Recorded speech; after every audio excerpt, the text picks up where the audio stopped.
Hi, I'm the Bitter IT Guy. Today I want to show you how to properly troubleshoot a computer problem.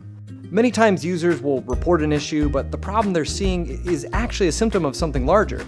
So you'll want to make sure you narrow down the cause logically.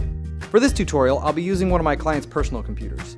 She's reported having trouble accessing Microsoft Word, so let's take a look.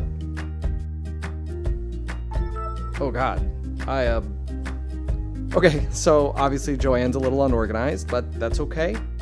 So first we'll want to try and reproduce the... Wait, is this Windows 7? Why would you put that background on... Never mind, it's not my computer. Totally fine. Okay, so we'll want to try and reproduce the problem. Let's start by launching Word. Okay, where the hell is the icon? Okay, got it. So we'll just double click and... What? Okay, that's weird. I don't know how she would have done that, but not a problem. We'll just delete the faulty shortcut and grab the correct one. So we can just go to... Alright, for some reason the shortcut's gone from the programs list. We'll just have to create our own. We just need to go here, scroll down to WinWord, and right-click on... Why would somebody change this? Okay, well this is probably where the problem originated. The hell? No.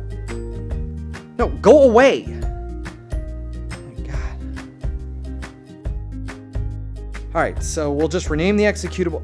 Oh my god, stop. Why is this even running? Oh my god, you gotta be kidding me.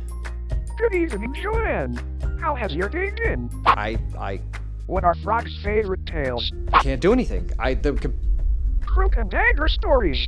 Daisy, Daisy, give me your answer, truth. What is... Hey, you look like you are trying to kill the S-word. All for the love of you. It won't be a stylish marriage.